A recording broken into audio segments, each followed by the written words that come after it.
Welcome to Beijing, the capital of the People's Republic of China.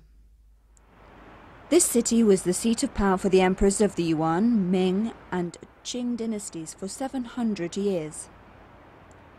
With an area of about 17,000 square kilometers, Beijing has about 11 million inhabitants, made up of 56 ethnic groups.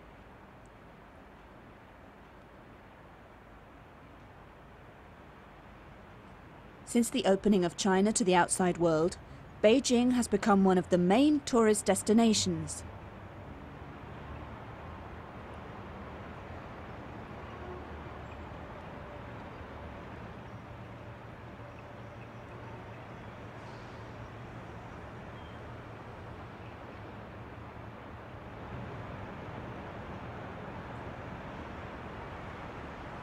One of the most popular landmarks in Beijing is Tiananmen Square, which can accommodate up to 500,000 people at any one time. This is part of the Great Wall of China in Badaleng, which is situated about 70 kilometers from Beijing city center. This 2,500-year-old defensive wall is about 6,000 kilometers in length. The Great Wall, one of the wonders of the world, was a very effective defensive system in the ancient days. As the local saying goes, you are not truly a warrior unless you have scaled the Great Wall. Apart from the Great Wall, the Forbidden City is also another famous historical site of Beijing. Measuring 720,000 square meters, it is now called the Museum of Historical Palace. It was built in the 15th century. During the next 500 years, 24 emperors lived there. The last emperor who graced his presence here was the child emperor, Puyi, who ruled from 1908 to 1911.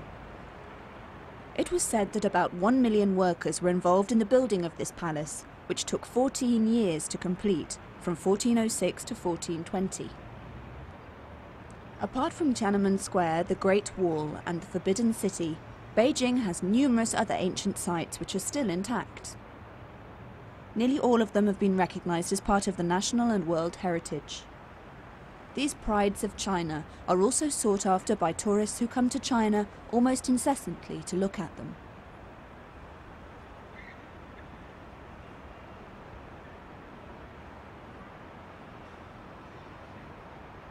The tourism sector has been given the priority for the last few years. The inflow of outside cash is a significant contribution towards the development of the local economy. Beijing was once known as Peking.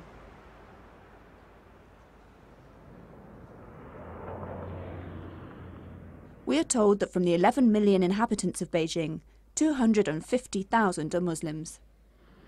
The majority of them live in an area called Newji Lane. Newji is a well-known place in Beijing. Apart from the fact that it is the area of the Muslim minorities, it is also known because of the halal shops and an old mosque which is hundreds of years old. Our search for Newji was quite easy because nearly all the people we asked directions from knew where it is.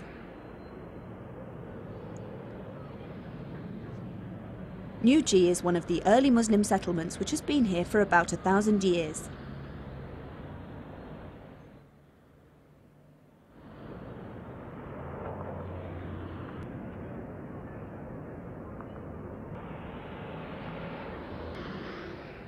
Today, Newji is packed with Muslim houses, restaurants and small shops which sell the local needs.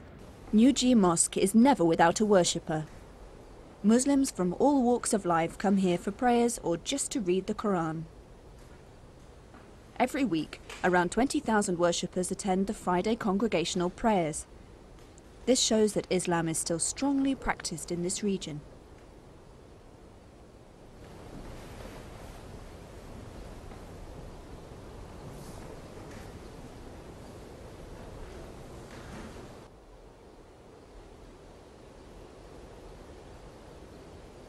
The Newji Mosque was built in 996, during the reign of the Song dynasty.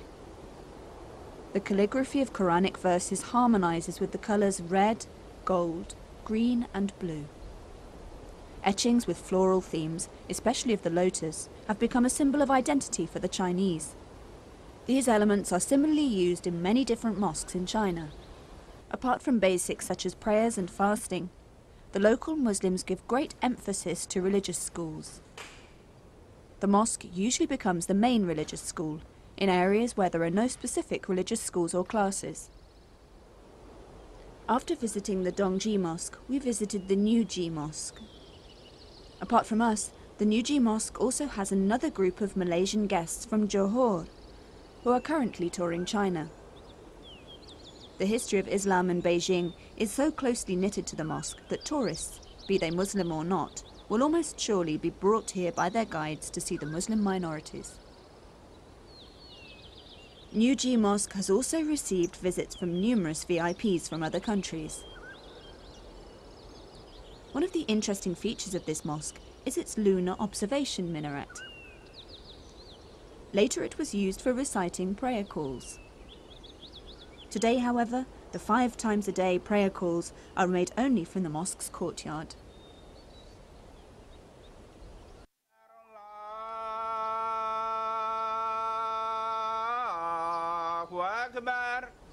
أشهد أن لا إله إلا الله أشهد أن لا إله إلا الله أشهد أن محمدا رسول الله أشهد أن محمدا رسول الله حي على الصلاة حي على الصلاة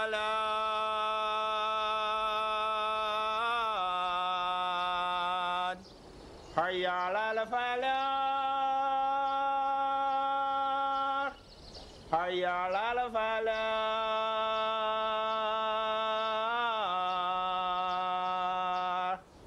الله أكبر الله أكبر لا إله إلا الله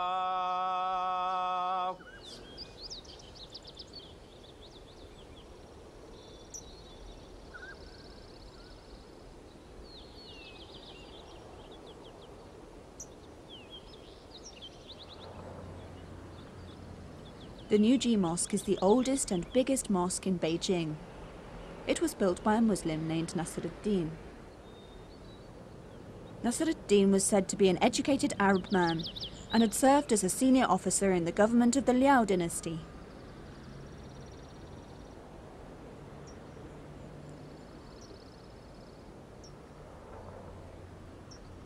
Newji Mosque, which resembles the classical Chinese palace, was once very small.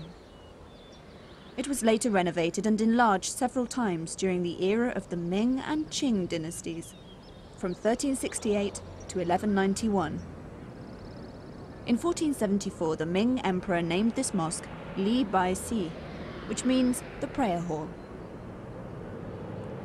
The Newji is the only mosque left in China which is still called Li Bai Si, while others are now called Qingchansi, which means a place of prayers, purity and truth.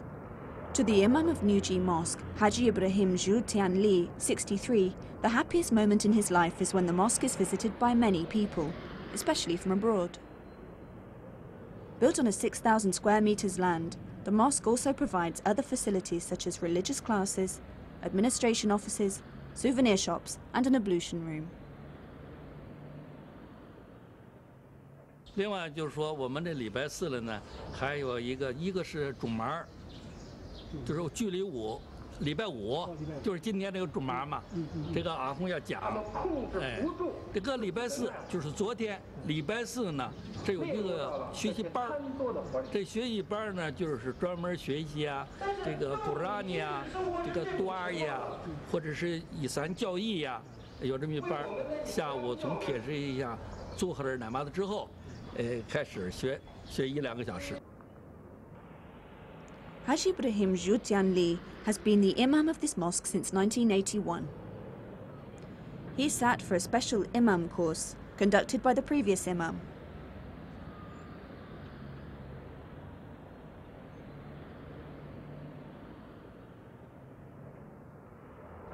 About 20,000 worshippers gather here to pray on Fridays. At other prayer times, the prayer hall is also filled with worshippers.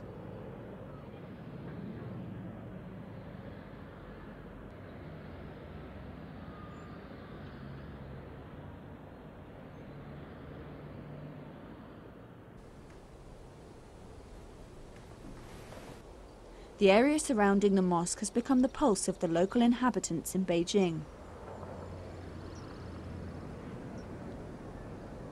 Muhammad Ali, 67, is visiting Newji Lane, although he is not staying in the neighborhood.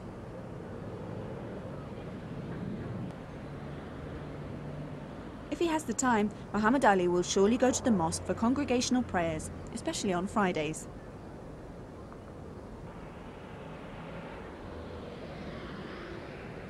He likes to come to this lane because the mosque is situated nearby. Apart from that, he can get his groceries and some halal meat easily here.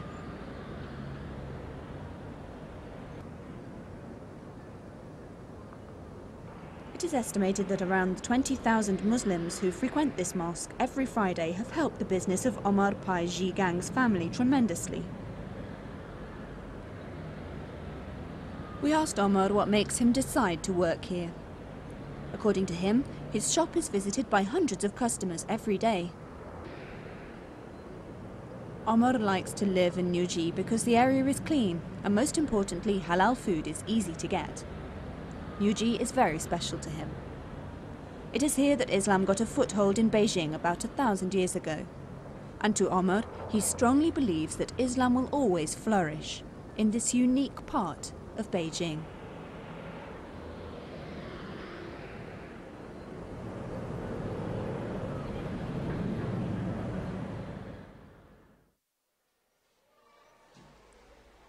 Kashi, or Kashgar, is our next destination.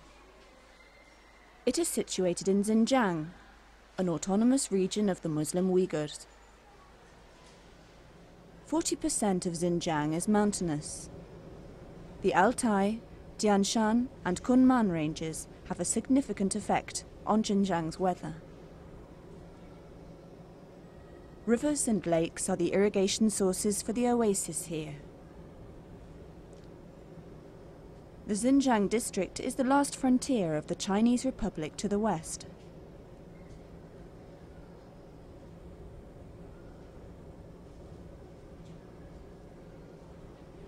Xinjiang, endowed by the Almighty with various terrains, forms the Chinese border with 8 neighbors. They are Mongolia, Russia, Kazakhstan, Kyrgyzstan, Tajikistan, Afghanistan, Pakistan, and India. A visit to the Xinjiang district is not complete without a stop, however brief, in Kashgar. Kashgar, once known as Shuli, was the first city established in southern Xinjiang. It boasts 200,000 inhabitants, divided into about 30 different ethnic groups. 75% of this historical city's dwellers are Muslim Uyghurs.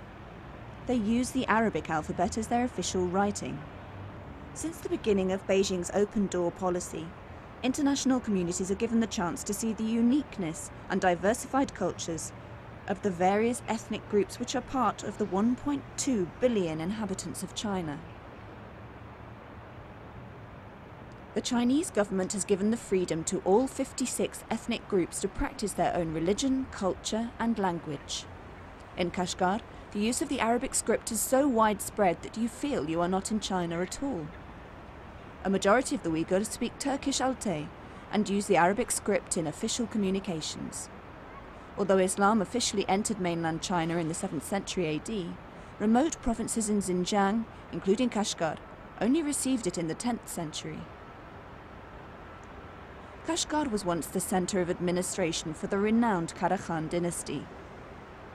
As soon as the Sultan Bughaila Khan embraced Islam, Kashgar became a center of Islamic expansion, followed by other cities such as Aksu and Kubra.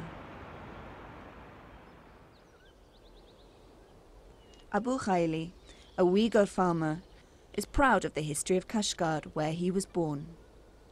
He is grateful to the Almighty because the Islamic religion is still strong here, and he can live peacefully with the other ethnic groups.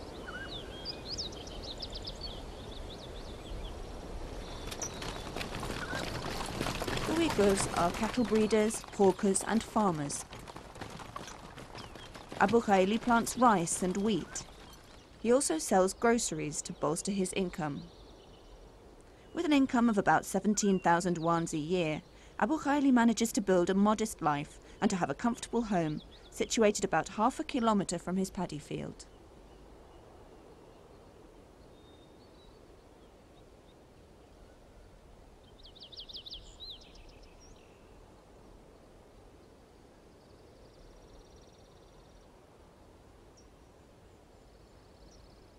At home, Abu Khaili's wife, Tajinsa, makes sure that her husband and son's needs are met.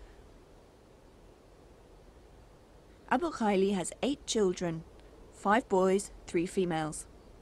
This means that he has to work extra hard to support his large family. However busy he may be at work, Abu Khaili is sure to return home to rest and perform his religious duties.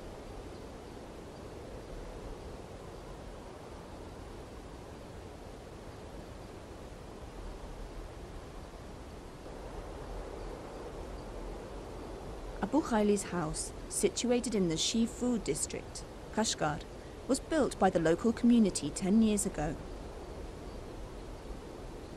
His family and relatives have been living in this village for generations. In keeping with tradition, all Uyghur dwellings have courtyards, whether big or small. These courtyards are adorned with flower plants or fruit trees. A Uyghur's house is usually adorned with wood carvings, which are influenced by Central Asian culture. Abu Khaili's house, for example, also displays a landscape theme.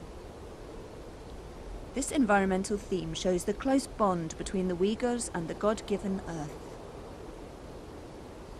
Truly, this closeness of the Uyghurs with their natural surroundings is inseparable. Likewise, their relationship with the Creator.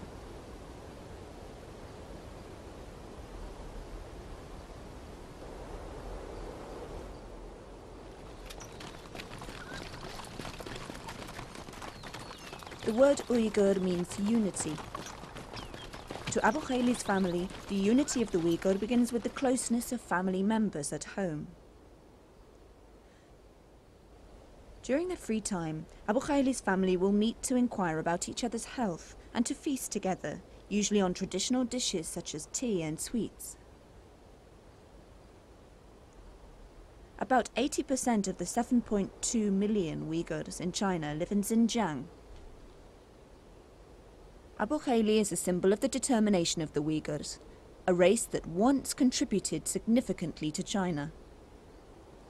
The Uyghurs once helped the Chinese emperor to foil the rebellion of General An Lushan, who betrayed the emperor during the Ming dynasty. Moreover, during the 13th century, some Uyghurs had risen to top positions, helping Emperor Yuan to govern his provinces. Abu Khaili is determined to follow in the footsteps of his ancestors.